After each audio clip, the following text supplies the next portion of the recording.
Class 12-এর political science, class 12-এর political science chapter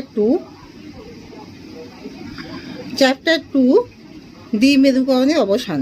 তাহলে দ্বিমেরুকরণের অবসান তোমরা সবাই মন দিয়ে শোনো, লেখো। সবাই লাইক অ্যান্ড সাবস্ক্রাইবটা অবশ্যই দিয়ে দাও। তাহলে আমি শুরু করছি। সোভিয়েত ইউনিয়নের পতন কে এবং কখন ঘোষণা করেছিল? 1991 সালের 25শে ডিসেম্বর গোরবাচভ ঘোষণা করেছিলেন। পুঁজিবাদী অর্থনীতির তাহলে পুঁজিবাদী অর্থনীতির সঙ্গে সোভিয়েত অর্থনীতির যে কোনো দুটি পার্থক্য উল্লেখ করো। দেশের অর্থনৈতিক ব্যবস্থাকে রাষ্ট্রীয়করণ করা হয়েছিল, যা পুঁজিবাদী বেসরকারি অর্থনৈতিক ব্যবস্থা থেকে পৃথক ছিল।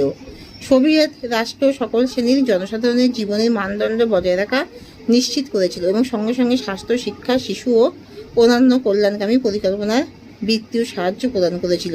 কিন্তু পুঁজিবাদী অর্থনীতি কেবল কতিপয় পুঁজিবাদীদের স্বার্থ রক্ষা করে। সোভিয়েত রাশিয়ার পতনের পর উদ্ভব হওয়া দুটি রাষ্ট্রের নাম লেখো। আর্মেনিয়া ও কাজাখিস্তান। সাম্যবাদী শাসনের অবলুপ্তির পর ক্যাশিক অথবা আতঙ্ক প্রতিকার ব্যবস্থার অর্থ কী?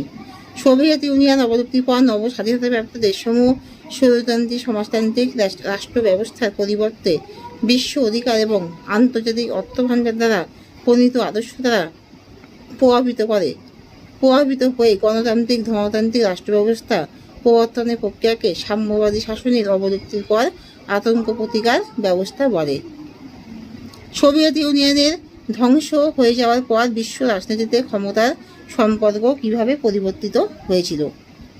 সোভিয়েত ইউনিয়ন ধ্বংস হয়ে যাওয়ার পর বিশ্ব রাজনীতিতে আমেরিকা যুক্তরাষ্ট্রের একাধিপত্য প্রতিষ্ঠিত হয়। বিভিন্ন রাষ্ট্র গোষ্ঠীসমূহ বিশ্বে এক নতুন ব্যবস্থা সৃষ্টিতে এক শক্তিশালী ভূমিকা পালন করতে আরম্ভ করে, যাতে কোনো একটি দেশ দমনকারী ভূমিকা পালন করতে না পারে। সোভিয়েত ইউনিয়নের ধ্বংস কিভাবে শীতল যুদ্ধে অবসান ঘটেছিল?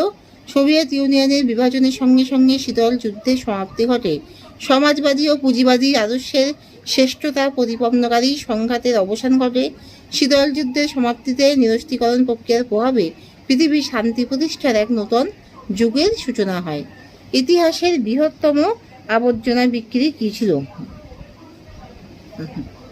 শক থেরাপির প্রধান ফলশ্রুতি হল রাশিয়া এবং অন্যান্য পূর্ব ইউরোপীয় দেশসমূহ থেকে বৃহৎ শিল্পের বিলুপ্তি।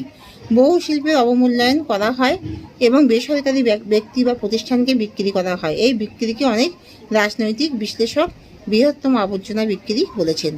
কীভাবে একের পর